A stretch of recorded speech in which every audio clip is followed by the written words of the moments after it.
Air beriak tanda tak dalam, air tenang seperti berlian. Izinkan saya mengucapkan salam kepada hadirin sekalian. Assalamualaikum warahmatullahi wabarakatuh. Waalaikumsalam warahmatullahi wabarakatuh.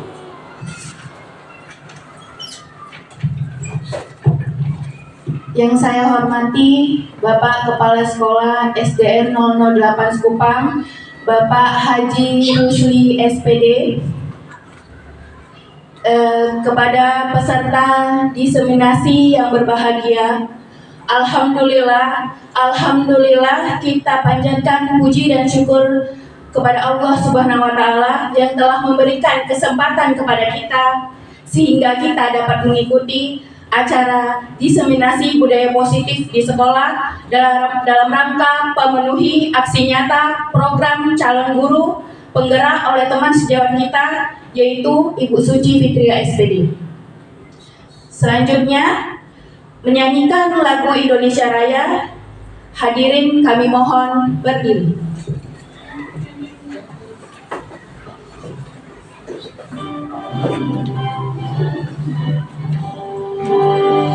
Indonesia tanah airku, tanah tumpah darahku.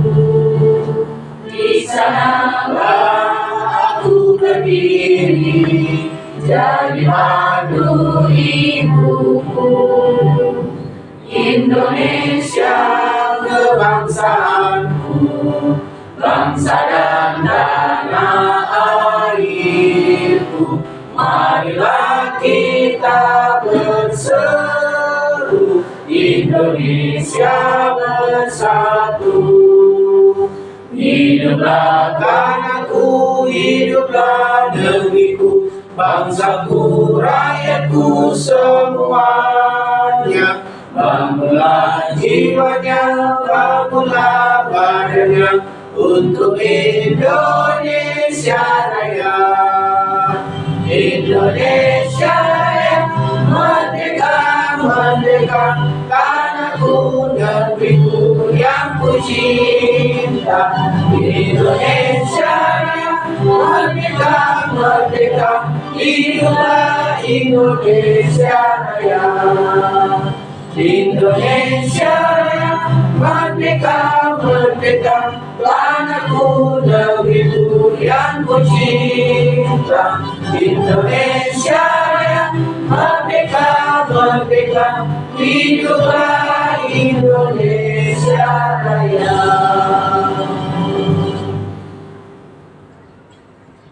Hadirin kami persilahkan duduk kembali.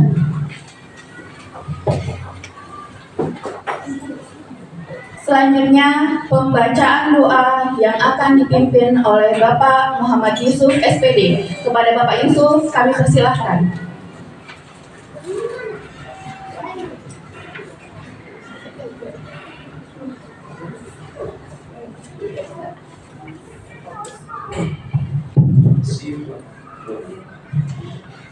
Bismillahirrahmanirrahim. Assalamualaikum warahmatullahi wabarakatuh. Hadirin yang kami hormati, agar acara kita mendapatkan berkah dan rahmat dari Allah SWT, marilah kita tundukkan kepala, hati dan jiwa kita kepada Allah SWT untuk memohon ridhonya atas apa yang akan kita lakukan pada saat ini. Izinkan saya memimpin doa dengan secara Islam. Sekalian mohon berkenan untuk menyesuaikan sesuai dengan keyakinan masing-masing. A'udzubillahi minasyaitonirrajim. Bismillahirrahmanirrahim. Wassalatu wassalamu ala asrofil anbiya'i wa mursalin wa ala alihi wa sahbihi rasulillahi ajma'in. Ya Allah, ya Tuhan kami, segala puji untukmu, pemelihara alam semesta. Segala puji atas karunia dan kenikmatan yang Engkau limpahkan kepada kami. Segala puji atas keagunganmu, segala puji atas kemuliaan dan kekuasaanmu. Allahumma sholli wa sallim ala sayyidina Muhammadin wa ala ali sayyidina Muhammad. Ya Maliku ya Kudus, kami agungkan namamu karena hanya Engkau Tuhan kami. Hanya kepadamu kami bersujud, hanya kepadamu kami bersyukur, dan hanya kepadamu kami memanjatkan doa. Ya Rahman ya Rahim, hanya kepadamu kami menyembah dan hanya kepadamu kami mohon pertolongan. Ya Rabbana, hari ini kami berkumpul di sini dalam kegiatan workshop budaya positif. Berdiskusi mengurangi fikir yang memberikan sumbangsi terbaik bagi bangsa ini.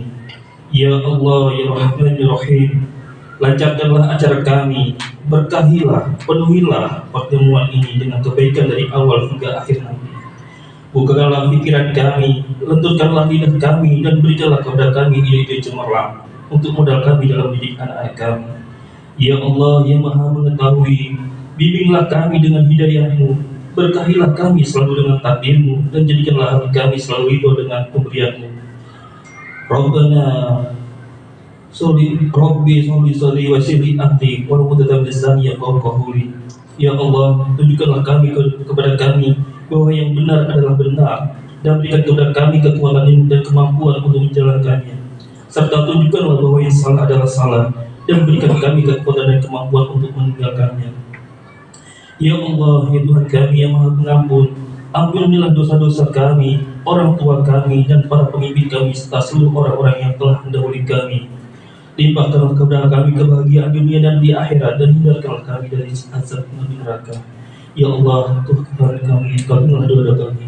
Rabbana atina fid dunya hasanah wa fil akhirati hasanah wa qina adzabannar. Subhana rabbil izzati amma yasifun. Wassalamu ala mursalin walhamdulillahi rabbil alamin. Wassalamualaikum warahmatullahi wabarakatuh. Baik, kita lanjut.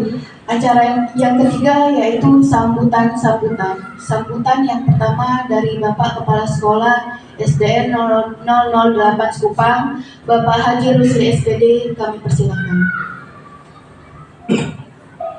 Terima kasih. Bismillahirrahmanirrahim. Assalamualaikum warahmatullahi wabarakatuh. Selamat pagi, jelang siang, salam sehat untuk kita bersama. Bersyukur kita kepada Allah Yang Maha Esa, pagi ini kita berkumpul di ruang penyedia ini dalam rangka aksi nyata rekan kita Ibu Suci Fitriah SPD, rangka mengikuti program Guru Penggerak Angkatan ke-11.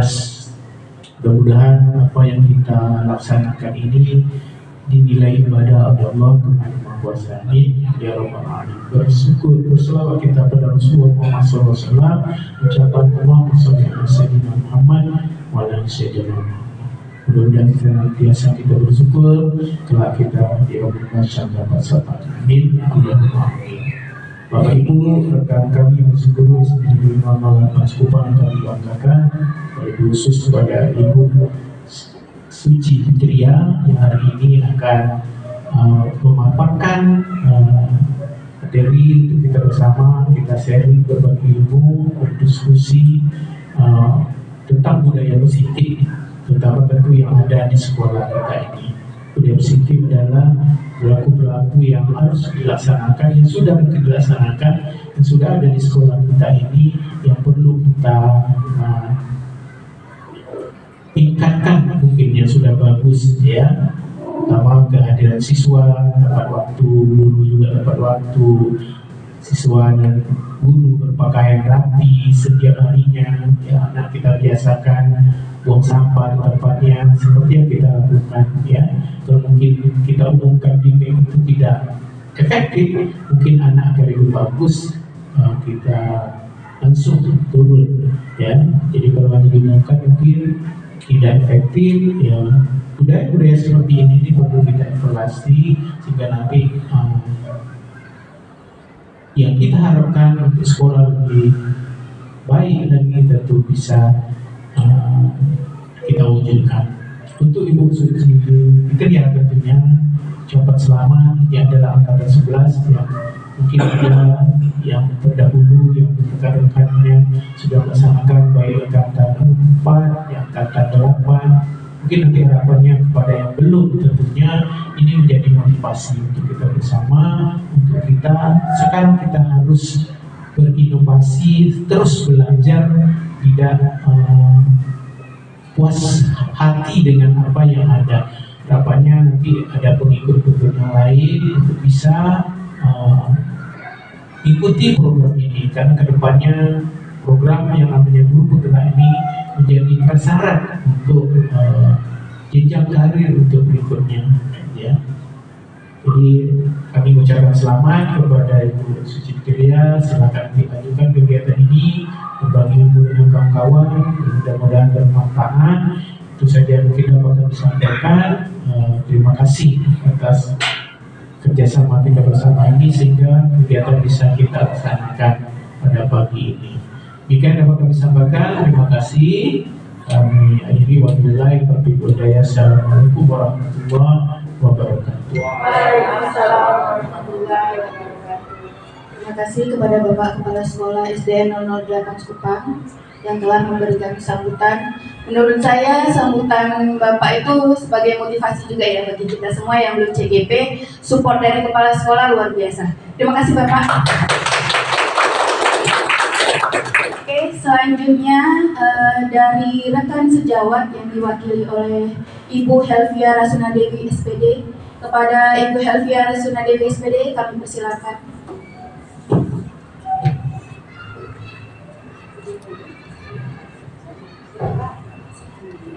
Assalamualaikum warahmatullahi wabarakatuh. Puji syukur sudah kepada Allah Subhanahu wa Ta'ala. Kita diberikan kesempatan, waktu, dan kesehatan hari ini bisa berkumpul dalam kegiatan ini apa namanya? Diseminasi ya. Diseminasi budaya positif oleh teman kita Bu Suci dalam kegiatan mengikuti CGP yang angkatan ke-11, dan bersalawat kita kepada Nabi kita Muhammad SAW dengan mengucapkan Allahumma sholli ala Sayyidina Muhammad wa ala ali Sayyidina Muhammad. Baik, dalam kesempatan ini saya selaku teman sejawat Ibu Suci memberikan apresiasi yang sangat ya, kemudian support untuk beliau dalam memperagakan ini budaya positif ini di sekolah nantinya. Mudah-mudahan bisa diterapkan untuk beliau dan kita semua yang hadir di sini tentunya ya, karena budaya positif ini sangat-sangat manfaatnya itu sangat luar biasa. Nah, mudah-mudahan bisa dilaksanakan di sekolah dengan baik dan diprogramkan dengan baik. Untuk berikutnya kegiatan ini saya selaku teman sejawat juga mengucapkan terima kasih kepada Bu Suci juga yang sudah memberikan kami waktu untuk menerima ilmu dari Bu Suci. Mungkin kalau saya pribadi sudah lama nih, sudah 2-3 tahun untuk tidak mendengarkan ilmu-ilmu dari CGP. Mudah-mudahan bermanfaat bagi kita semua Bapak Ibu ya. Dan saya rasa cuma itu dari saya. Semoga Bu Suci ke depannya lulus dengan sangat baik ya, menjadi GP yang betul-betul menjiwai tujuan makna dari guru penggerak itu sendiri. Sekian, Assalamualaikum warahmatullahi wabarakatuh.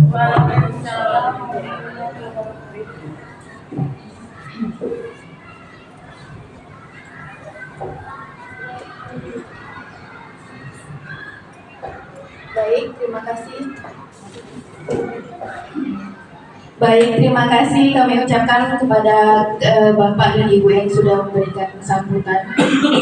Selanjutnya kita masuklah ke dalam acara inti, yaitu pemaparan materi budaya positif oleh Ibu Suci Fitriah SPD. Kami persilahkan.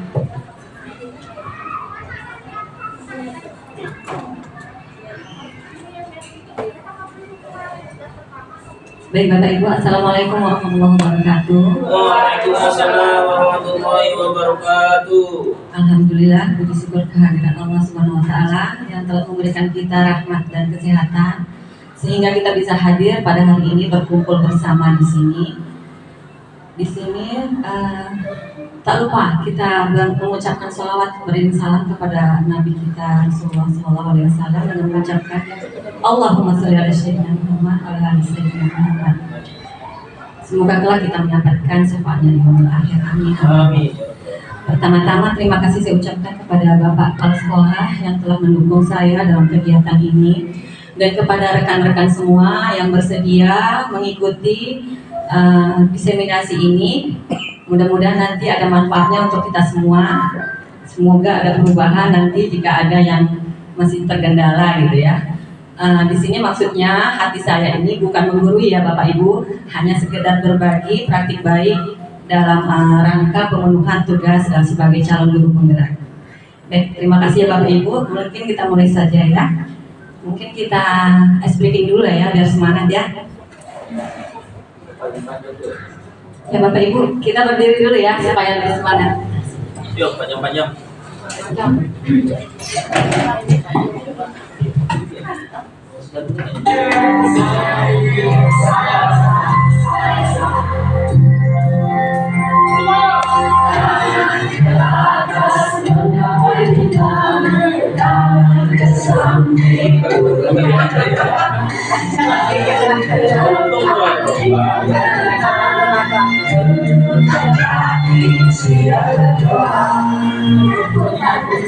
Tangan diputar, lunggu-lunggu-lung, tangan digulung, kaki pagar panjang, kiri, bawah,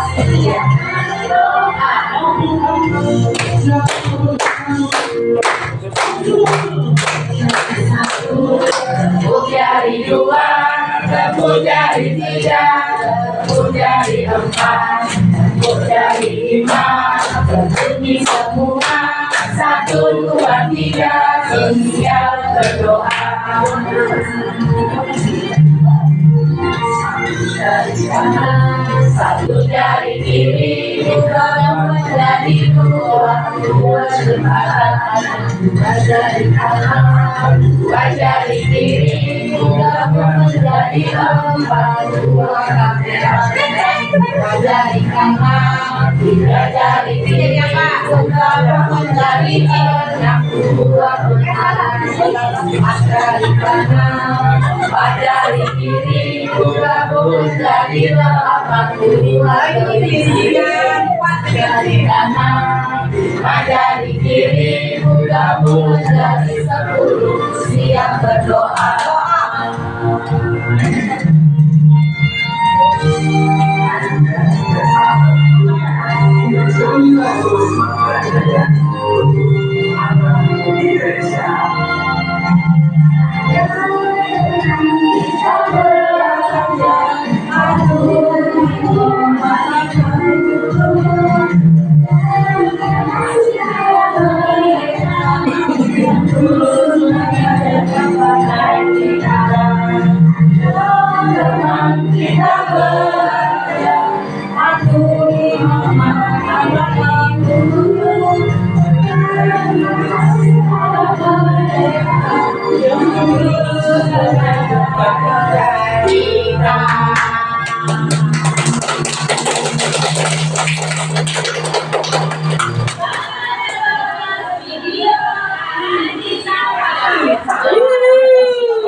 Baik Bapak Ibu, terima kasih. Semangat ya, sudah mulai ceria ini. Cakep ya, cakep. Mungkin ada yang belum tahu nih Bu. Masih cakep ya. Katanya Suci Fitria, lahir di Pekanbaru 16 Maret 1984 dan saya calon guru penggerak angkatan yang ke-11 dari sekolah kita SDN 008 Serupa. Baik Bapak Ibu, di sini kita tadi sudah melakukan ice breaking. Kita adakan kesepakatan kelas ya. Yang pertama menjaga kebersihan ruangan, yang kedua menjaga ketenangan, yang ketiga aktif dan kehadiran penuh, yang keempat saling menghargai jika teman berpendapat dan HP-nya di silent. Setuju Bapak Ibu? Setuju. Ada yang mau ditambahkan? Sudah? Ya mungkin sudah ya. Baik, selanjutnya di sini capaian umumnya yaitu untuk memahami konsep pendidikan menurut Ki Hajar Dewantara dihubungkan dengan konsep budaya dan lingkungan positif di sekolah yang berpihak kepada murid. Lalu kita melakukan evaluasi dan refleksi tentang praktik disiplin dalam pendidikan Indonesia secara umum untuk mendapatkan pemahaman baru mengenai konsep dan disiplin positif untuk menciptakan murid dengan profil pelajar Pancasila. dan memahami peran kita sebagai guru untuk membangun budaya positif dengan menerapkan konsep disiplin positif dalam berinteraksi dengan murid-murid kita. Baik, di sini ada gambar, mungkin itu kalau zaman dulu Pak Umar Bakri ya sebagai guru lambangnya. Baik, masyarakat sudah percaya Bapak Ibu kepada kita bahwa kita ini bisa diguguh dan bisa ditiru. Jadi apakah kita bisa mewujudkannya? Bagaimana Bapak Ibu? Bisa. Kita biarkan berlalu begitu saja? Tentu tidak. Kita akan belajar. Belajar adalah kunci dari mengajar. Belajar adalah modal utama dari mengajar. Karena kita adalah pembelajar sepanjang hayat. Ya Bapak Ibu. Baik, selanjutnya dari teori budaya positif ini kita dengarkan dahulu, kemudian kita simpan di pola pikir kita. Kita lakukan tindakan, lalu akan menjadi kebiasaan nantinya dan menjadi karakter. Mudah-mudahan nanti di 08 semuanya sudah oke. Ya Bapak Ibu. Baik, di sini budaya positif terjadi karena adanya perubahan paradigma belajar. Kemudian keyakinan apakah mereka termotivasi atau dihukuman atau penghargaan. Lalu menjadi keyakinan kelas itu lalu kita lakukan segitiga restitusi. Nanti akan kita bahas satu persatu ya. Di sini ada pertanyaan pemantik Bapak Ibu. Apakah Anda setuju dengan pernyataan ini? Jawablah menggunakan kata setuju atau tidak. Yang pertama saya tanya ya Ibu Bapak ya. Hukuman dapat mendisiplinkan anak. Bagaimana kira-kira? Setuju nggak Bapak Ibu?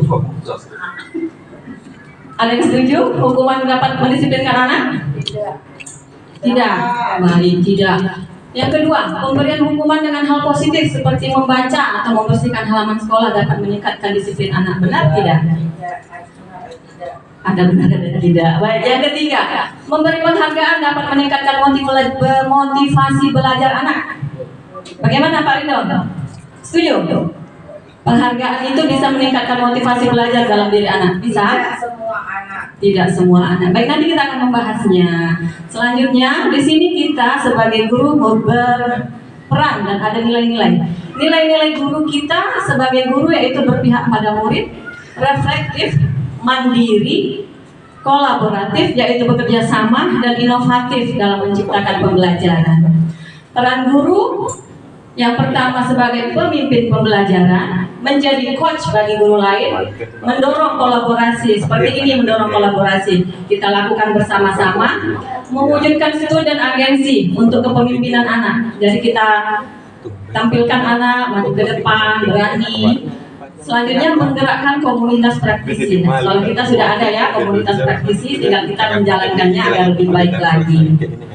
Selanjutnya ada teori tabula rasa oleh John Hart, yaitu kertas kosong, bahwa seorang manusia lahir tanpa isi mental bawaan.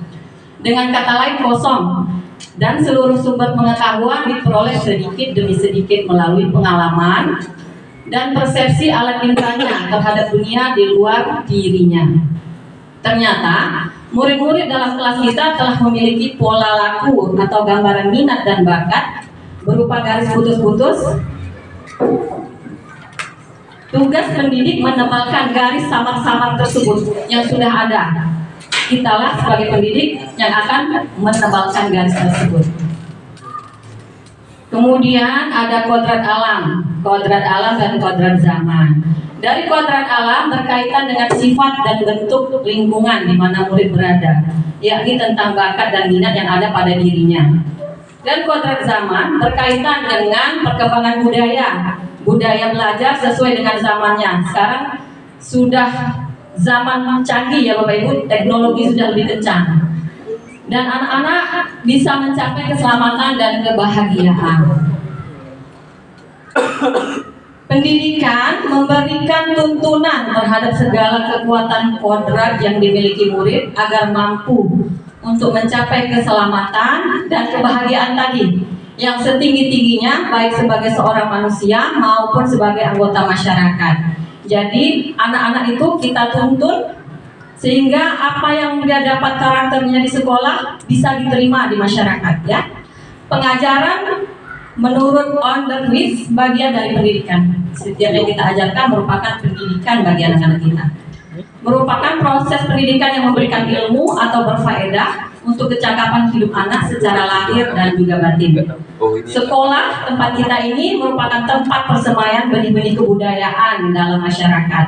Jadi setiap nilai-nilai yang ada ini kita ajarkan dan dapat diterima di masyarakat.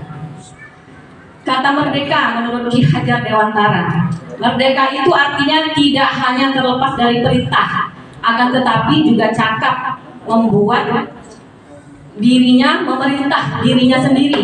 Jadi Ki Hajar Dewantara pemikirannya, konsepsinya keteladanan sikap merdeka, dan itu adalah merdeka menurut Ki Hajar Dewantara. Dan ini akan kita bahas nantinya ya Bapak Ibu. Yang pertama, disiplin positif dan nilai-nilai kebajikan universal. Yang kedua, teori motivasi, hukuman, dan penghargaan serta restitusi. Untuk yang ketiga, keyakinan kelas. Yang keempat, kebutuhan dasar manusia dan dunia berkualitas. Yang kelima, restitusi 5, posisi kontrol. Posisi kontrol kita nanti sebagai guru ada 5. Yang keenam, restitusi. Segitiga restitusi akan kita lakukan apabila ada ditemui suatu kasus atau masalah. Kita akan bahas satu persatu ya Bapak Ibu. Baik, di sini akan saya sampaikan yang tadi kita paparkan, disiplin positif. Ada teori kontrol menurut Dr. William Glasser. Di situ disampaikan bahwa Anda tidak bisa mengontrol orang lain, hanya Anda yang bisa mengontrol diri Anda sendiri. Semua perilaku memiliki tujuan. Model berpikirnya menang-menang, kolaborasi, dan konsensus menciptakan pilihan-pilihan baru. Realitas atau kebutuhan jika berbeda, kita berusaha memahami pandangan yang lain tentang dunia. Setiap orang memiliki gambaran yang berbeda. Dan dari maknanya, disiplin positif adalah belajar untuk mengontrol diri dengan menggali potensi kita agar tercapai tujuan mulia, yaitu sesuatu menjadi seseorang yang kita inginkan berdasarkan nilai-nilai yang kita hargai. Teori motivasi ada 2 ya Bapak Ibu, dari ekstrinsik dan intrinsik. Ekstrinsik itu dari luar. Yang pertama untuk menghindari hukuman, yang kedua untuk mendapatkan imbalan. Kalau motivasi intrinsik itu untuk menghargai dirinya sendiri, nilai-nilai kebajikan yang ada pada dirinya melalui keyakinan kelas. Sedangkan 5 posisi kontrol kita sebagai guru ada 5. Yang pertama, kita sebagai penghukum. Nah, kalau ada kejadian kita jadi menghukum nih. Yang kedua, pembuat rasa bersalah. Yang ketiga, kita sebagai teman bagi murid kita. Yang keempat, sebagai pemantau situasi kejadiannya. Lalu yang kelima, jadi manajer. Nah, jadi manajer inilah nanti yang diharapkan dan akan kita paparkan bersama-sama agar lebih paham. Lalu dari posisi manajer itu nanti diharapkan dapat melakukan segitiga restitusi, yakni pertama menstabilkan identitas, memvalidasi kebutuhan, yaitu kebutuhan tindakan yang salah dilakukan anak-anak kita. Yang ketiga, menanyakan keyakinan. Ada 5 kebutuhan dasar manusia. Yang pertama, itu semua kita memiliki 5 kebutuhan dasar tersebut ya Bapak Ibu ya. Yang pertama, bertahan hidup. Yang kedua, itu penguasaan. Yang ketiga, kasih sayang dan rasa diterima. Yang keempat, kesenangan. Yang kelima, kebebasan. Baik, kita paparkan kembali dari yang tadi, nilai-nilai kebajikan yang ada. Nilai-nilai kebajikan adalah sifat-sifat positif manusia yang merupakan tujuan mulia yang ingin dicapai setiap individu. Nilai-nilai tersebut bersifat universal dan lintas bahasa, suku, bangsa, agama, maupun latar belakang. Jadi sikap-sikap tersebut dapat diterima di masyarakat dan di mana saja ya Bapak Ibu. Setiap perilaku atau perbuatan memiliki suatu tujuan. Apapun yang dilakukan akan memiliki suatu tujuan, yakni dengan perilaku atau perbuatan mereka mengaitkan nilai-nilai kebajikan yang diyakini seorang, maka motivasi intrinsiknya akan terbangun sehingga menggerakkan motivasi dari dalam untuk dapat mencapai tujuan mulia yang diinginkan. Nilai-nilai kebajikan yang ingin dicapai oleh setiap anak Indonesia kita kenal dengan profil pelajar Pancasila, yakni beriman bertakwa kepada Tuhan Yang Maha Esa, berakhlak mulia, mandiri, bernalar kritis, berkebinekaan global, bergotong royong, dan kreatif. Mungkin ibu-ibu, mungkin isi ke depan dulu Bu Ibu. Silakan Bu, biar enak pemandangannya. Ada yang konsol ya, Bapak tadi izin. Silakan Bu. Terima kasih ibu-ibu cantik. Selanjutnya Bu Priska.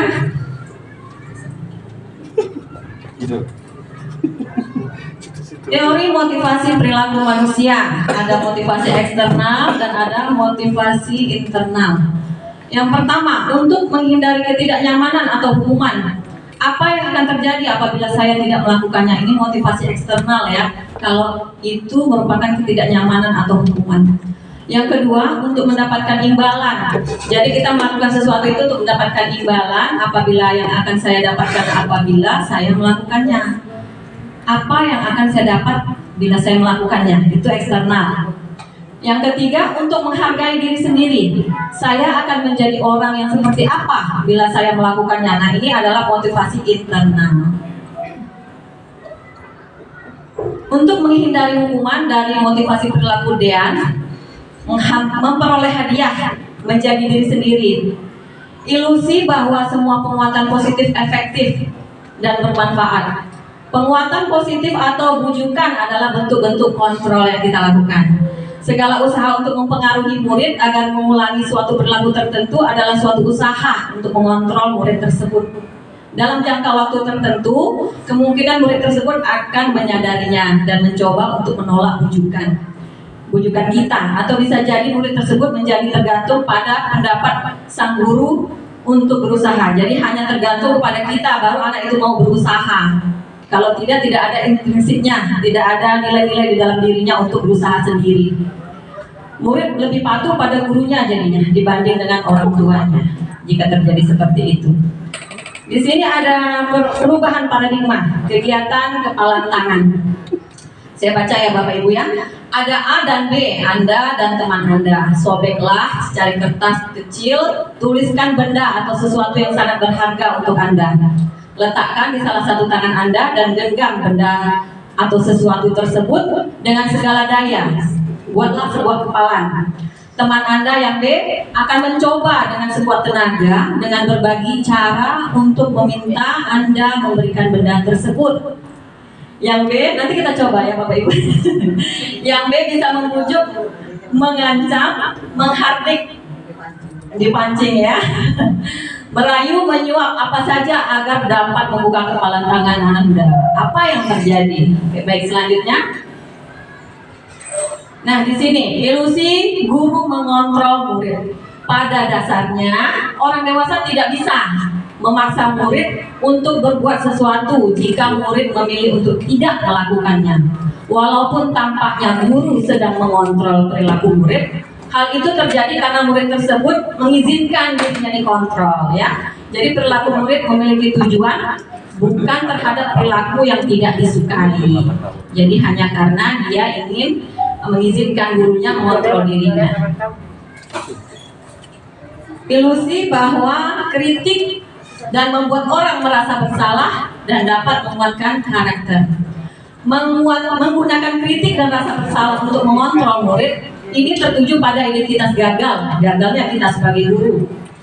Mereka belajar untuk merasa buruk tentang diri mereka dan itu akan tertanam sampai kapanpun. Mereka mengembangkan dialog diri yang negatif kepada dirinya sendiri. Kadangkala sulit bagi guru untuk mengidentifikasi bahwa mereka sedang melakukan perilaku ini. Apakah kita sudah menjadi orang yang membuat anak itu merasa bersalah atau dapat menguatkan karakternya? Nah, ini agak-agak gimana kita ya? Kadang ada yang kita lakukan, ada yang tidak ya. Mungkin kita bisa nanti evaluasi kembali.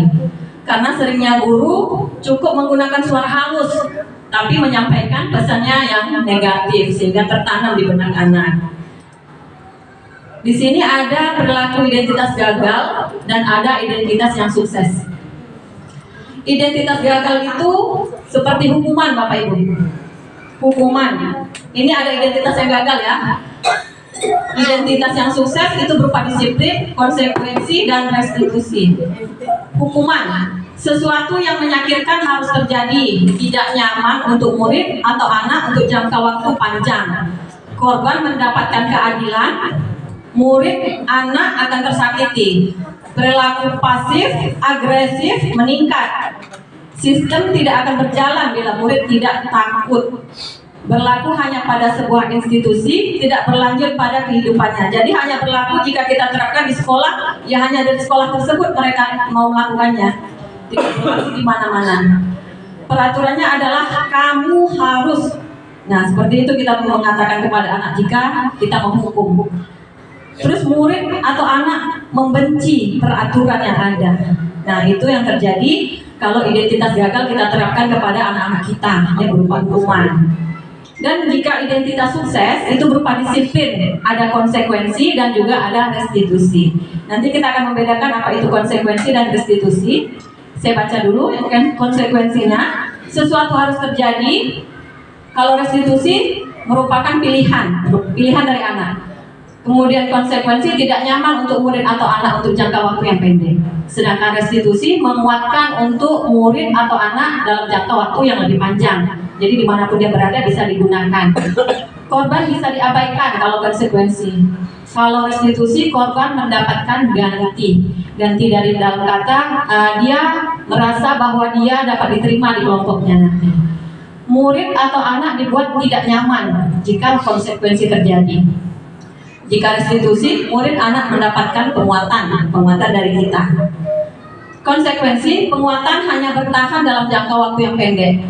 Sedangkan restitusi, masalah yang ada terpecahkan. Konsekuensi memerlukan monitoring dan supervisi terus-menerus dari kita selaku guru.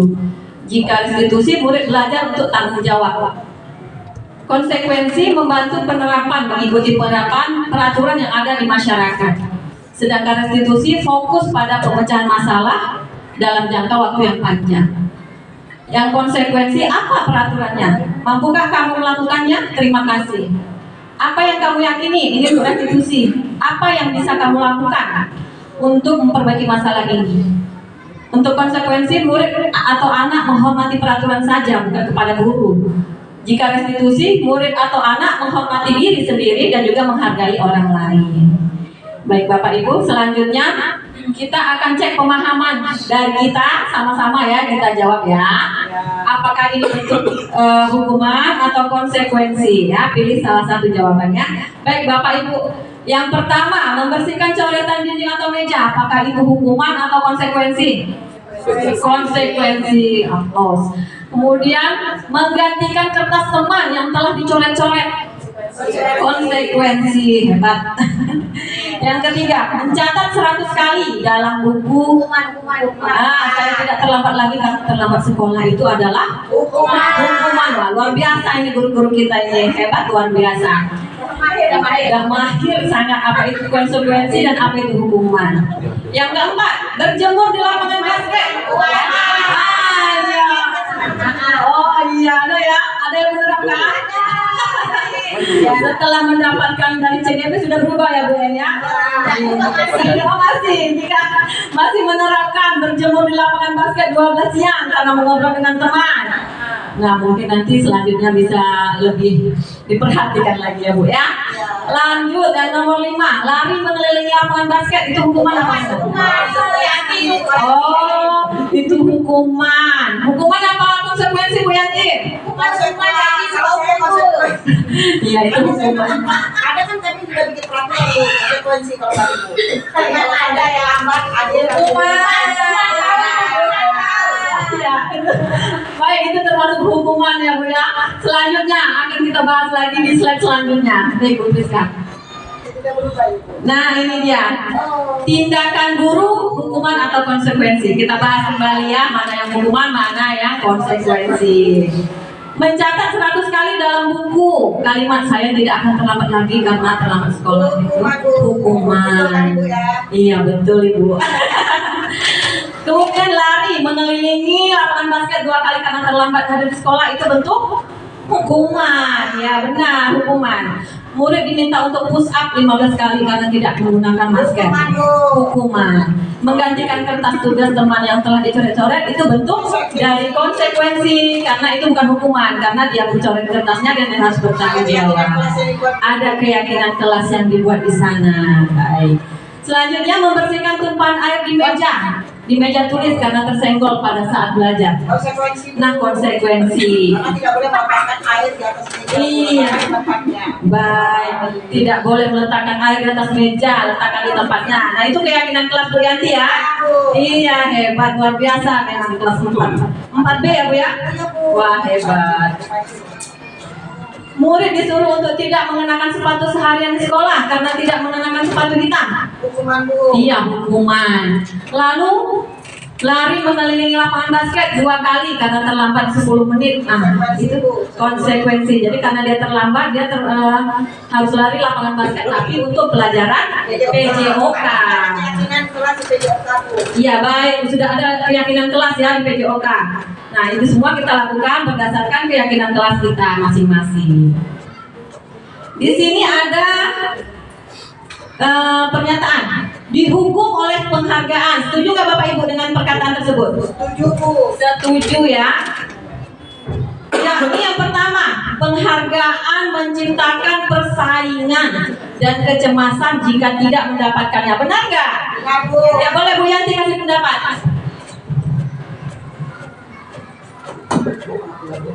Silakan Bu.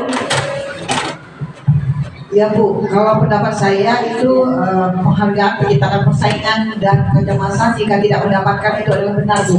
Karena apa? Selama ini kita memberikan kepada anak yang pintar, anak yang sukses, anak yang bisa menyelesaikan itu sebagai reward. Namun bagi anak yang tidak mendapatkannya, di kelemahannya di situ Bu. Dia merasa menjauhi, seragam tidak bisa, tidak mampu. Jadi dia merasa bersedih Bu, juga cemas. Kenapa sih tidak bisa?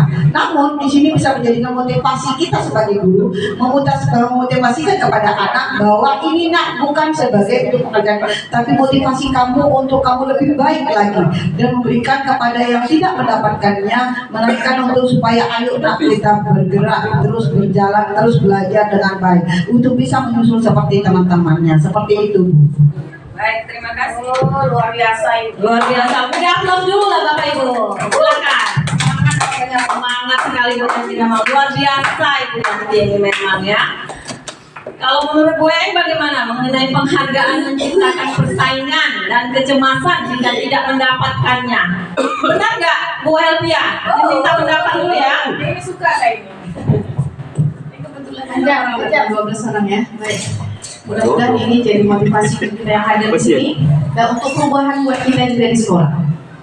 Untuk hubungan atau penghargaan itu menciptakan persaingan ke kecemasan jika tidak mendapatkan. Sangat benar sekali Bapak Ibu. Makanya di sekolah kita sebenarnya untuk penghargaan ini sudah tidak ada pada kurikulum 13. Sudah memang tidak dibenarkan. Ini bukan pelajaran baru sebenarnya Bapak Ibu. Nah, tapi kita di sekolah masih melakukan itu, gitu. Hal yang tadinya tak ada diada-adakan, tapi yang diadakan itu bukan hal yang positifnya, gitu. Kita menghidupkan hal yang mematikan karakter anak-anak, gitu. Jadi artinya penghargaan juga mengurangi motivasi intrinsik. Karena anak-anak kita tahu bahwa kita semua anak-anak kita dalam kelas itu anak-anak yang spesial. Anak-anak punya kelebihan masing-masing. Tidak satu hanya nilai yang kita nilai anak kita itu anak hebat karena nilainya tinggi, tidak. Itulah yang disayangkan oleh pemerintah dan saya sendiri juga sebenarnya pribadi tidak menyetujui kegiatan kita memberikan piala terhadap anak nilai baik. Karena semua anak kita baik dalam segi hal apa saja. Nah, itu satu. Yang ketiga, penghargaan merusak hubungan jelas antara ibunya yang jelas. Hubungan ibu sama ibu nih, ya, atau ibu dengan anaknya yang tadinya ranking dapat dipanggil namanya, kan anak itu nilai pasti naik turun seperti tangga. Kalau fokus dia naik, kalau dia nggak fokus dia akan turun dan dia akan ditinggal oleh temannya. Ketika dia tidak berada di posisi yang sama, maka orang tuanya akan menekannya. Betul tak Bapak Ibu? Jangankan orang tua kita sendiri dengan anak kita seperti itu. Itu karena apa? Karena ada yang penghargaan yang diberikan.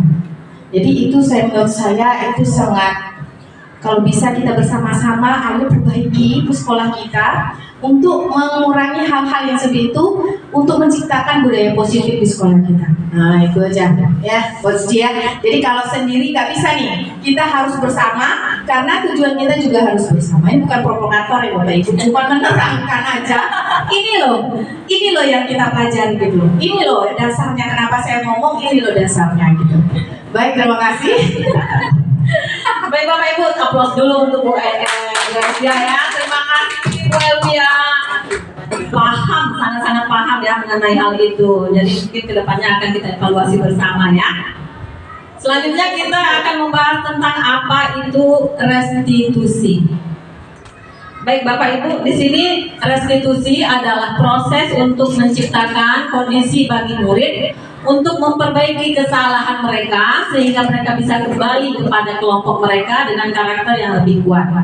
Restitusi juga merupakan proses kolaboratif yang mengajarkan murid untuk mencari solusi untuk masalah mereka dan membantu murid berpikir tentang orang seperti apa yang mereka inginkan menjadi tujuan mulia dan bagaimana mereka harus memperlakukan orang lain. Kita bahas kembali ya.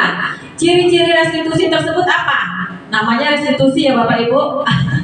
Baik, nanti kita bahas lagi. Ini yang pertama, ciri-cirinya bukan untuk menebus kesalahan, namun untuk belajar dari kesalahan. Jika kita mendapati siswa kita melakukan suatu kesalahan, kasus, dan kita melakukan restitusi ini kepada mereka.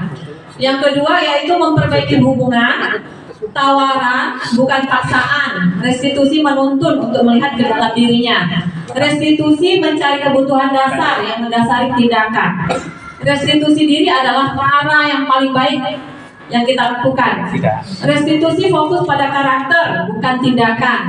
Restitusi fokus pada solusi. Restitusi mengembalikan murid yang berbuat salah pada kelompoknya. Selanjutnya, ada tata tertib, kesepakatan belajar, dan keyakinan kelas. Tata tertib adalah peraturan-peraturan yang telah disepakati oleh sebuah lembaga atau suatu lembaga yang harus ditaati oleh masyarakat. Apabila dilanggar akan mendapatkan sanksi. Kesepakatan disusun dan dikembangkan bersama antara guru-guru dan juga murid. Kesepakatan kelas yang menuntut nilai-nilai positif akan berujung pada keyakinan kelas. Nah intinya nanti dari peraturan-peraturan tersebut, kesepakatan kelas akan terwujud keyakinan kelas. Keyakinan kelas merupakan kesepakatan kelas yang diyakini oleh guru dan murid selama proses pembelajaran. Seperti yang disampaikan oleh Bu Yanti tadi, mereka punya keyakinan kelas bersama. Keyakinan kelas merupakan kesadaran yang muncul dari dalam diri murid tentang baik ataupun buruk suatu tindakan. Sanksinya yaitu penyesalan di dirinya masing-masing. Seperti itu ya Bapak Ibu. Mengapa keyakinan bukan peraturan saja? Nah ini kadang yang membuat kita salah paham yang kita bahas di sini. Mengapa kita memiliki peraturan harus menggunakan helm bila mengendarai kendaraan roda 2? Mengapa kita memiliki peraturan 3M? Menggunakan masker, mencuci tangan, dan menjaga jarak itu pada waktu corona ya Bapak Ibu ya. Ini mengapa kita memiliki peraturan harus datang tepat waktu pada saat mengikuti pelatihan. Untuk mendukung motivasi intrinsik, kembali lagi ke nilai-nilai atau keyakinan yang tadi kita sebutkan. Macam-macam nilai-nilai atau keyakinan yang tadi digerakkan dibandingkan dengan keyakinan tersebut. Daripada peraturan-peraturan, keyakinan ini lebih dipahami, masuk ke dalam diri masing-masing. Motivasi intrinsik tadi. Baik. Lalu ada peraturan kelas, ada keyakinan, peraturan. Nah di sini, nih sebelah sini yang putih yaitu peraturan. Itu termasuk peraturan, yang sebelahnya menjadi keyakinan. Dari peraturan tersebut terbentuklah keyakinan. Peraturan yang pertama, selalu kembalikan buku ke tempatnya. Ini kita mau buat keyakinan kelas nih, kita buat dulu peraturannya. Selalu kembalikan buku ke tempatnya. Apa keyakinan kelasnya? Tanggung jawab. Dilarang mengganggu orang lain. Apa keyakinannya? Menghormati orang lain. Hadir di sekolah 15 menit sebelum belajar dimulai. Nah, ini menghormati orang lain atau berkomitmen dengan dirinya sendiri. Ya. Lalu dilarang melakukan kekerasan. Nah, Keselamatan, benar. Jadi anak-anak selamat nih nggak melakukan kekerasan, menghormati orang lain. Lanjut, dilarang menggunakan narkoba, termasuk keyakinan kelas kepada kesehatan. Bergantian atau menunggu giliran. Nah, iya, menghormati orang lain, bersabar. Jadi itu keyakinan kelasnya. Menggunakan masker untuk apa? Untuk kesehatan dan keselamatan. Lah, kalau berada di tempat yang ramai atau berasap, jadi anak lebih paham apa yang harus dilakukannya dengan keyakinan kelas ini.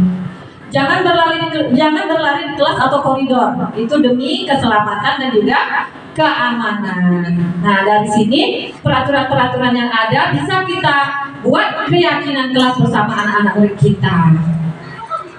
Nah, baik, dari sini peraturan kelas yang warna ungu, terciptalah keyakinan kelas, kemudian terbentuklah lingkungan yang positif dan terjadilah budaya positif di lingkungan tersebut. Baik, selanjutnya untuk kebutuhan dasar manusia. Setiap anak-anak kita itu punya kebutuhan dasar yang harus kita ketahui ya Bapak Ibu. Jadi kita nggak main marah aja. Jadi apa yang terjadi, situasinya bagaimana. Jadi kita pahami apa yang dibutuhkan anak-anak itu. Karena kita semua memiliki ini 5 kebutuhan dasar manusia ini. Yang pertama itu adalah kesenangan, kemudian cinta dan kasih sayang, penguasaan, kebebasan, dan bertahan untuk hidup. Nah, jadi dari 5 kebutuhan dasar ini kita lihat bagaimana anak-anak murid kita. Apakah dia membutuhkan kasih sayang? Mungkin di rumah dia tidak diperhatikan orang tuanya sehingga dia mencari perhatian kepada kita. Ataupun dia membutuhkan kesenangan karena dia bosan dengan pelajaran yang kita lakukan yang itu-itu saja. Baik, kita bahas ya Bapak Ibu. Selanjutnya, cek pemahaman tentang kebutuhan. Nah, di sini dari 5 tadi ada penguasaan, ada kebebasan, ada bertahan hidup, nah ada kesenangan. Dari 5 tadi kita lihat apakah ini termasuk yang mana. Menyetir mobil itu seru. Itu termasuk apa kira-kira Bapak Ibu?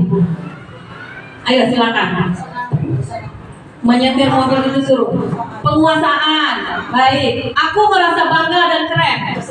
Kesenangan. Aku senang bisa pergi ke tempat-tempat yang aku suka. Kesenangan. Ibu guru bilang aku tidak boleh bersenandung sewaktu mengerjakan tugas. Katanya kelas harus tenang, tidak ada suara. Kan nggak seru jadinya. Itu termasuk apa kebutuhan dasarnya? Kasih sayang. Kasih sayang. Betul kan? Kita lihat nanti. Baik. Terima kasih Bu Yanti. Ibu guru tidak menyapaku hari ini, padahal aku pakai jepit rambut baru. Itu kasih sayang. Jadi dia tidak dapat perhatian itu. Dia mencari perhatian kepada kita. Lalu aku sebel, gambarku tidak rapi. Malah ibu guru nunjukin ke teman-temanku di depan kelas. Apa kira-kira? Kasih sayang juga. Aku bosen, masa belajarnya cuma gitu-gitu aja, dengerin ibu guru aja. Minta diperhatikan, cinta kasih sayang. Kebebasan juga pingin ya. Kayaknya dia pingin maju nih ke depan. Pingin maju ke depan, tapi ibu guru tidak kasih peluang untuk dia. Mungkin begitu ya. Nah, di sini ada kebutuhan dasar manusia yang harus kita penuhi. Lihat, ada gambar murid kita. Di situ ada gambar murid kita. Dia pingin sekolah lain ini kayaknya, bukan sekolah kita ya. Jadi kebutuhan dasar manusianya apa yang terpenuhi? Mungkin dia butuh kesenangan tadi, makanya dia di sana. Ya, kebebasan. Dia ingin bebas berekspresi dengan memanjat pagar. Kemudian dia ingin menunjukkan penguasaannya, bisa jadi karena dia menunjukkan ke teman-temannya, aku bisa nih. Seperti itu. Iya, malas belajar, pengen keluar kata Bu Yanti. Jadi ini kebebasan ya Bu ya. Nah, disinilah peran kita sebagai guru untuk mewujudkan kebutuhan dasar dari anak-anak kita ini. Baik, selanjutnya ya. Di sini ada identitas gagal tadi. Identitas gagal, 5 posisi kita sebagai guru, 5 posisi kontrol kita dalam melihat murid nih yang berlaku seperti tadi. Ada 5. Yang pertama, kita sebagai penghukum. Kita sebagai pembuat orang merasa bersalah, atau kita sebagai temannya, atau pemantau, dan juga yang terakhir manajer. Di sini yang diharapkan dalam pembelajaran budaya positif ini, kita diharapkan nantinya akan bisa menjadi posisi manajer, bisa melakukan tersebut jika kita menemui kasus-kasus yang ada di dalam kelas atau di sekolah kita ini. Baik, kita bahas ya Bapak Ibu, sebagai penghukum dari guru berbuat, yaitu menghardik, menunjuk-nunjuk, menyakiti, menyindir, itu termasuk penghukum. Kalau berkata, gurunya berkata seperti ini nih, menghukum. Kalau kamu tidak melakukannya, awas ya. Nah, seperti itu. Awas ya. Awas loh, tidak dilakukan. Nanti kita akan belajar lagi agar tidak menjadi penghukum ya Bapak Ibu. Awas kalau juga berkuasa ya. Awas ya.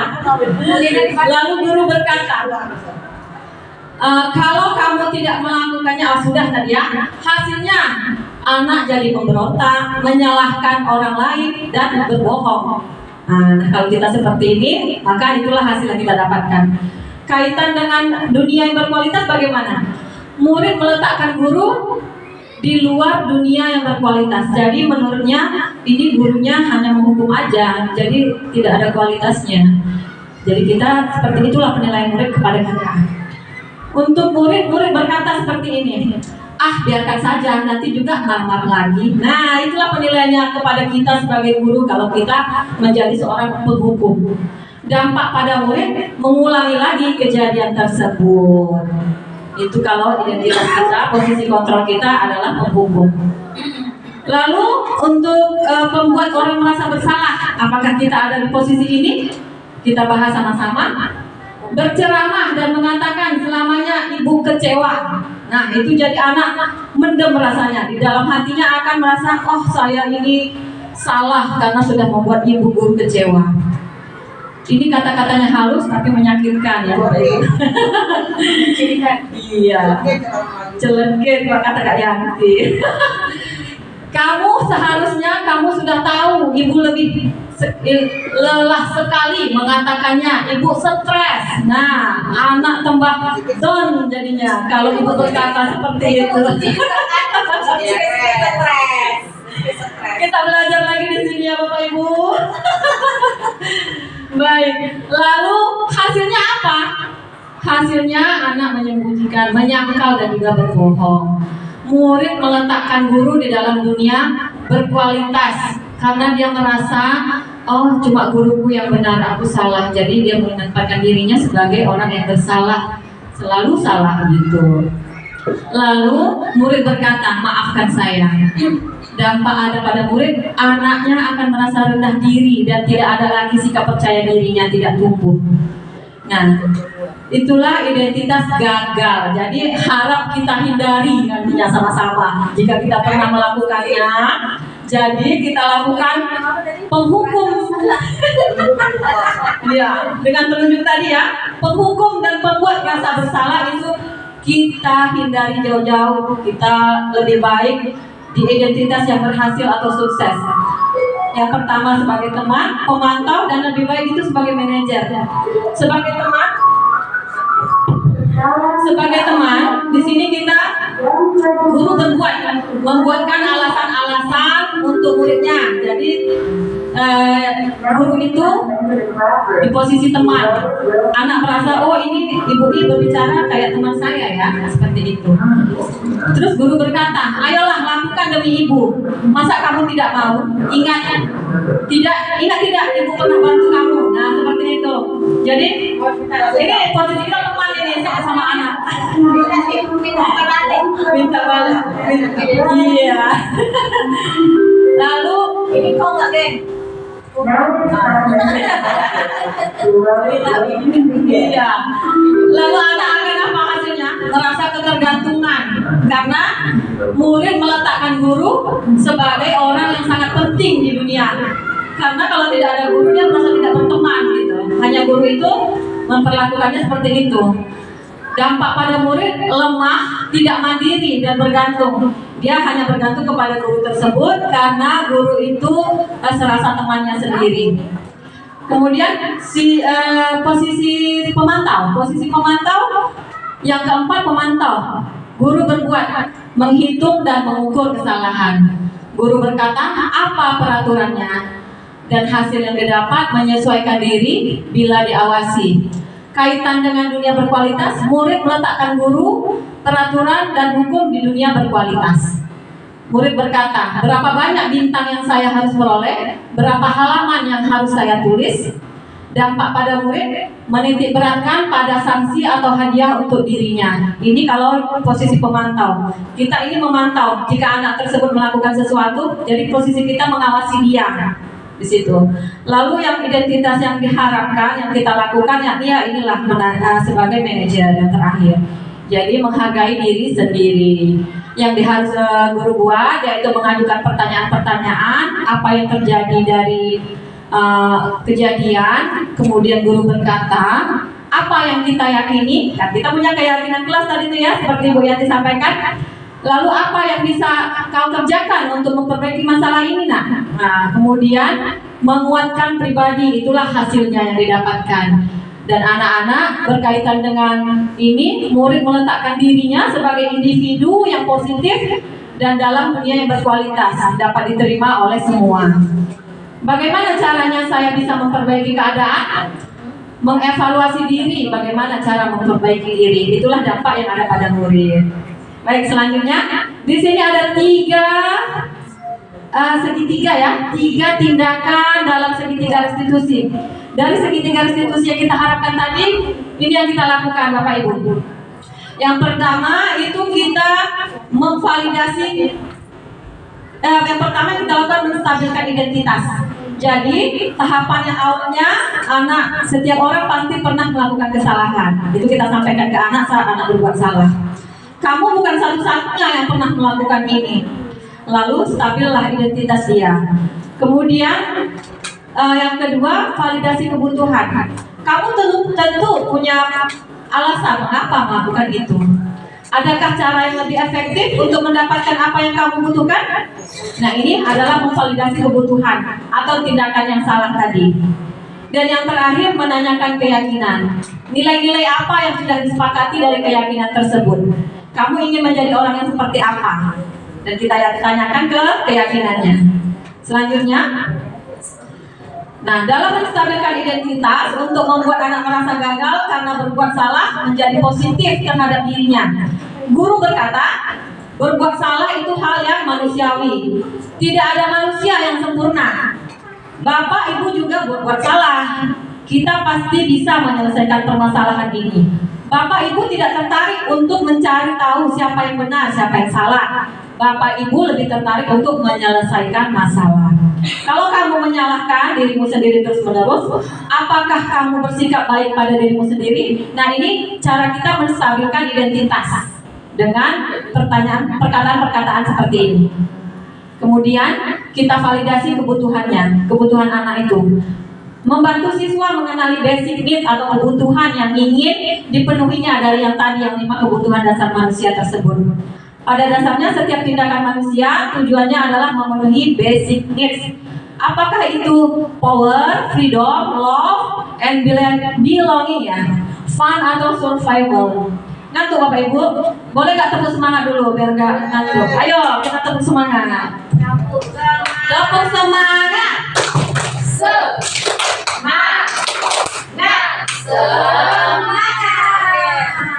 Ada tepuk semangat baru ya. Saya ajarin, mau? Nanti bisa diterapkan di kelas. Ya, tepuk semangat dan dandang. Tepuk semangat dan dandang. Ding ding ding. Dung dung dung. Dan dandang. Ding ding ding. Dung dung dung. Aha aha. Ma. Aha aha. Nyan. Aha aha. Ayo coba ya. Boleh ya. Biar gak ngantuk nih. Habis ngisi materinya. Oke, ayo kita berdiri dulu Bapak Ibu. Semangat ya. Mungkin Bu Yanti mau memimpin nih. Ayo Bu Yanti. Sama-sama saya yang nyanyi, Bu Yanti yang memimpin nih.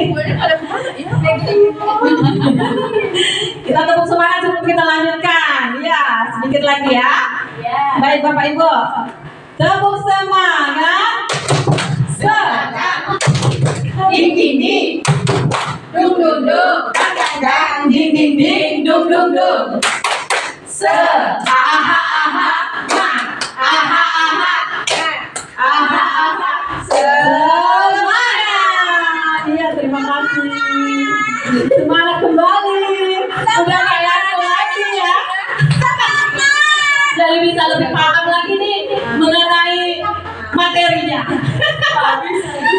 Terima kasih. Sudah semangat lagi ya, Ibu Marlin ya. Baik, terima kasih. Membantu siswa mengenai basicnya. Tadi ya kita lanjutkan kembali ya Ibu Bapak. Guru berkata nih, validasi kebutuhan. Kamu bisa saja kan melakukan hal yang lebih buruk, tapi kamu tidak melakukannya kan? Kamu pasti punya alasan mengapa melakukannya. Apa yang penting bagi kamu? Kamu boleh tetap berusaha menjaga sikap itu, tapi tambahkan sikap yang lain yang baru. Maukah kamu belajar cara lain untuk mendapat yang kamu butuhkan tanpa harus memukul? Apa kamu bisa melakukan dengan lebih baik lagi? Ini kita validasi kebutuhan apa kira-kira yang akan terpenuhi dari anak-anak kita tadi, kenapa dia melakukan tersebut. Selanjutnya, menanyakan keyakinan. Nah, tadi kita tanyakan keyakinan, anak-anak melihat kesalahannya dihubungkan dengan norma sosial dan nilai-nilai yang mendasari manusia berinteraksi dengan orang lain. Nah, tadi kita sudah membahas tentang keyakinan kelas. Mungkin kita sangkutkan setelah kita mendapatkan suatu kasus di kelas, kita bayangkan lagi, kita sampaikan ke anak apa kira-kira keyakinannya. Di sini guru berkata, apa nilai yang kita percaya di kelas atau sekolah kita? Nilai-nilai universal apa yang telah kita sepakati? Nilai universal tadi yaitu nilai kebajikan tadi ya Bapak Ibu. Kelas yang ideal itu seperti apa sih? Kamu ingin jadi anak seperti apa? Apa yang kamu rasakan ketika kamu melakukan itu? Kamu menjadi orang yang seperti apa? Baik, selanjutnya. Di sini ada kasus Sabrina. Sabrina hari itu bangun terlambat. Supaya lebih paham ya Ibu, Bapak, kita lanjutkan dengan suatu kasus yang ada di sekolah. Sabrina hari itu bangun terlambat dan terburu-buru sampai di sekolah. Dia pun akhirnya sampai di gerbang sekolah. Tapi baru menyadari kalau tidak menggunakan sepatu hitam seperti tertera di peraturan sekolah. Di depan pintu kelas, Bapak Lukman. Nah, ini Pak Lukman wali kelasnya memperhatikan sepatu Sabrina yang warna coklat. Sabrina berusaha menjelaskan bahwa dia terburu-buru dan salah mengenakan sepatu. Pak Lukman menanyakan Sabrina, apakah peraturan sekolah tentang seragam warna sepatu? Sabrina menjawab, sudah mengetahui sepatu harus berwarna hitam, namun terburu-buru dan salah mengenakan sepatu. Selain tidak mungkin kembali pulang karena rumahnya jauh, Pak Lukman tetap bersikeras pada peraturan yang berlaku dan mengatakan, ya sudah, kamu sudah melanggar peraturan sekolah, kamu tuh salah, sudah terlambat, salah pula warna sepatunya. Segera buka sepatumu kalau tidak bisa mengenakan warna sepatu sesuai peraturan. Selanjutnya, di sini Sabrina meminta maaf dan memohon kembali kepada Pak Lukman agar tetap dapat mengenakan sepatunya dan berjanji tidak akan mengulang kesalahannya. Namun Pak Lukman tidak mau tahu. Tidak, kamu telah melanggar peraturan sekolah. Kamu tidak sanggup ambil sepatu di rumah atau antar sepatu ke sekolah, ya sudah, kamu tidak bersepatu saja seharian di sekolah. Sekarang copot sepatumu dan silakan belajar tanpa sepatu seharian.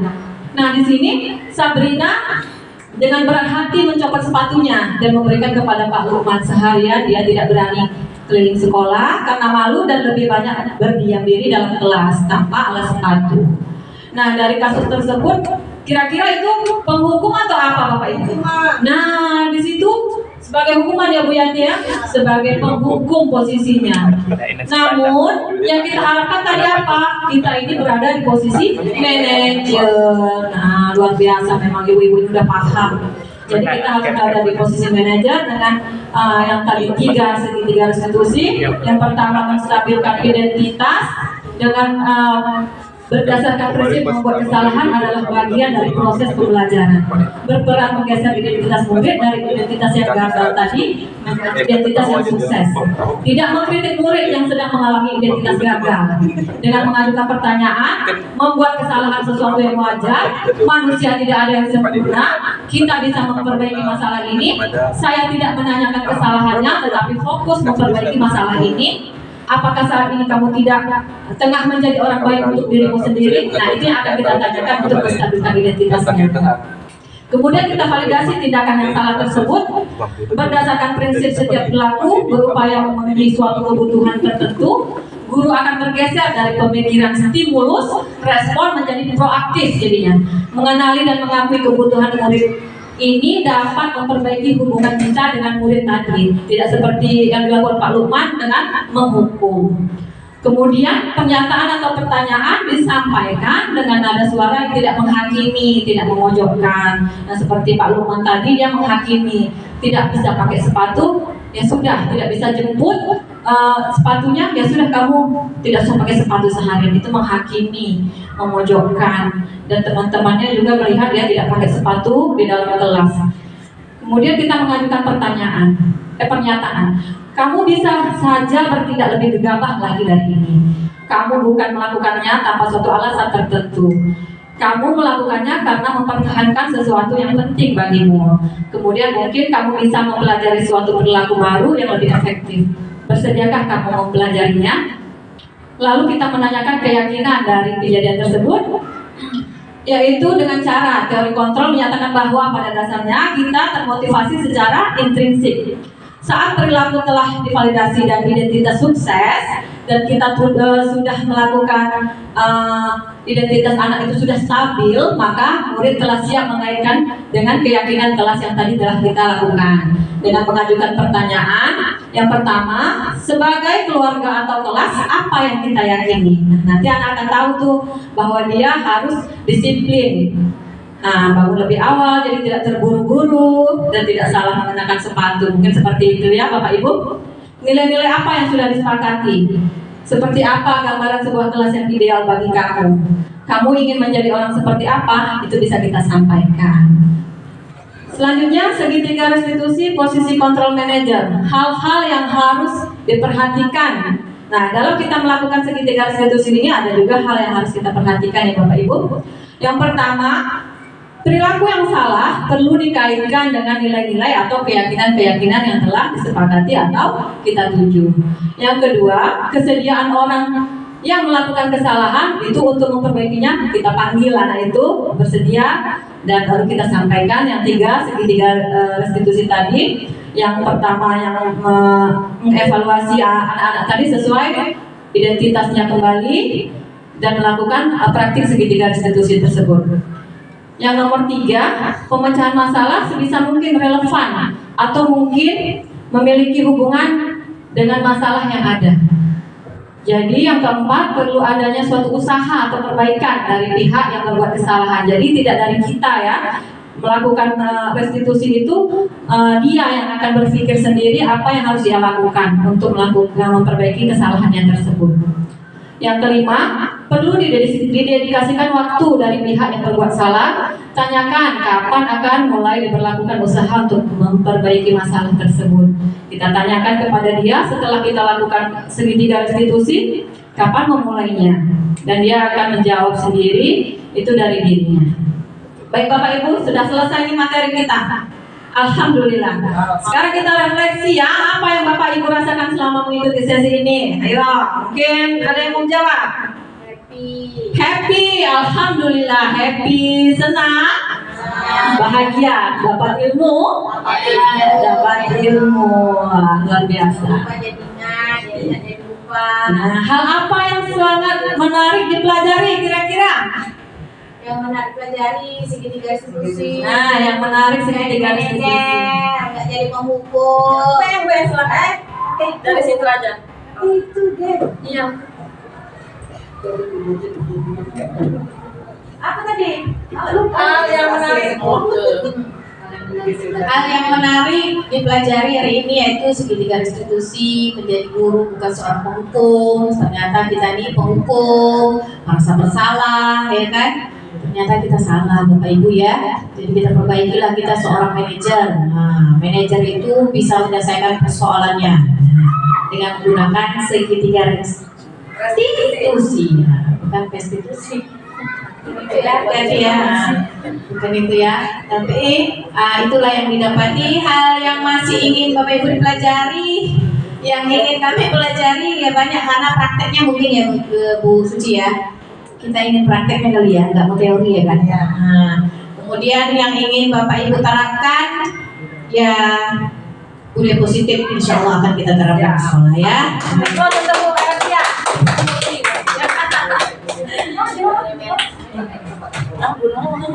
Baik, terima kasih. Jadi apa yang Bapak Ibu rasakan saya simpulkan ya dari refleksi tadi, yaitu senang, happy, dapat banyak ilmu di sini. Alhamdulillah. Hal apa yang sangat menarik tadi menurut ibu-ibu mengenai segitiga institusi dan apa yang masih ingin dipelajari, ingin berbuat, langsung melakukan praktik tersebut jika ketemu masalah-masalah yang ada di sekolah. Selanjutnya yang ingin diterapkan, nah, diterapkanlah budaya positif yang diterima tadi. Mudah-mudahan kedepannya sekolah kita menjadi lebih baik lagi. Amin. Nah, ini contoh keyakinan kelas saya di kelas 2C, kelas rendah. Kehadiran, kebersihan, kekeluargaan, ketertiban, keaktifan, dan kenyamanan. Nah, salam bahagia, sampai jumpa. Terima kasih. Moto bergerak, bergerak, bergerak, menggerakkan. Terima kasih Bapak Ibu. Saya kembalikan kepada Ibu Dini selaku pembicara. Biasa. Terima kasih sekali lagi. Ibu-ibu. Terima kasih sekali lagi Bu Suci, materinya luar biasa. Semoga apa yang dipaparkan oleh beliau, apapun yang dipaparkan beliau sangat dapat kita ambil ilmunya. Ya, ilmu terbagus ya. Oke, sesuai dengan visinya. Visi dari guru juga ya. Maaf saya lupa membacakan, yaitu terwujudnya generasi unggul dan berprestasi dalam memanfaatkan teknologi yang mencerminkan profil pelajar Pancasila dengan moto tergerak, bergerak, menggerakkan.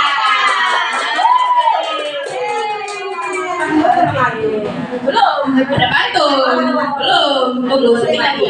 Bu Haja pergi mengaji. Ada Bu Haja di sini, Bu Haja. Pulang-pulang bawa bingkisan.